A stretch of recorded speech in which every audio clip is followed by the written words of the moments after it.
എല്ലാ ആനുകൂല്യവും ഉണ്ടല്ലോ പ്രതിപക്ഷ നേതാവിന്, എല്ലാ സുരക്ഷാ സംവിധാനങ്ങൾ, സൗകര്യങ്ങൾ ഒക്കെ ഉണ്ട്. അദ്ദേഹം ചെയ്യേണ്ടത് എന്താ? ഓരോ മിനിറ്റും വിജിലൻ്റ് ആയിരിക്കണം. അങ്ങനത്തെ ഒരു കാലമാണിത്. ഈ സംഘപരിവാർ ഭരിക്കുന്ന ഈ കാലഘട്ടത്തിൽ അത്രയും വിജിലൻ്റായി ഒരു മിനിറ്റ് ഒഴിവാക്കാതെ, ബാക്കി എൻ്റർടൈൻമെൻ്റ് ഒക്കെ വേണം, പക്ഷെ അതിനല്ല പ്രയോറിറ്റി കൊടുക്കേണ്ടത്. ഇതൊരു പാർട്ട് ടൈം പ്രതിപക്ഷ നേതാവാണ്.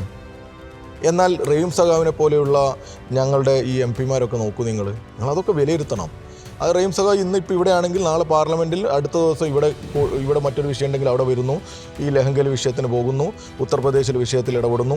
അങ്ങനെ ഓടി നടന്ന് എന്തൊക്കെ സംഘപരിവാര രാഷ്ട്രീയത്തിൻ്റെ ഈ ഭരണ സംവിധാനങ്ങൾക്കെതിരെ ഈ പൊതുജനങ്ങൾക്ക് മുമ്പിൽ കൊണ്ടുവരാൻ പറ്റും, അവരെ ഈ ബോധവൽക്കരിക്കാൻ പറ്റും എന്ന് ശ്രമിച്ചുകൊണ്ടിരിക്കുക.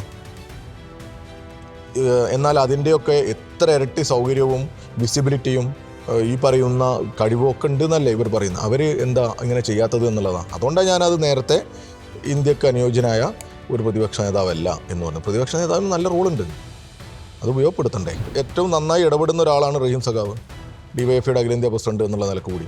എന്നിട്ട് അദ്ദേഹത്തെ എന്ത് ചെയ്യാണ്? ഒന്ന് മോശമാക്കുക എന്നുള്ളത് നോക്കുക. നിങ്ങൾ രാഷ്ട്രീയത്തെ നിരീക്ഷിക്കുന്നവർക്കറിയാം, അദ്ദേഹത്തിൻ്റെ ഫേസ്ബുക്ക് പേജുകളും അദ്ദേഹത്തിൻ്റെ സംസാരങ്ങളും പ്യൂർലി പൊളിറ്റിക്കലാണ്.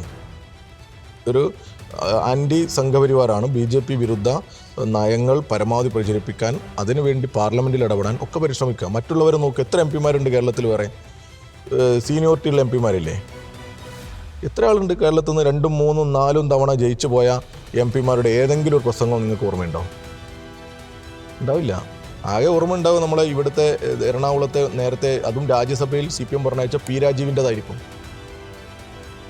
പിന്നെ റഹീം സഖാവിനെ പോലുള്ളവർ ഇടപെടുമ്പോൾ അതിനെ മറ്റൊരു അർത്ഥത്തിൽ കൊണ്ടുപോകുന്നത് ശരിയല്ല, അത് ബോധപൂർവമാണ്.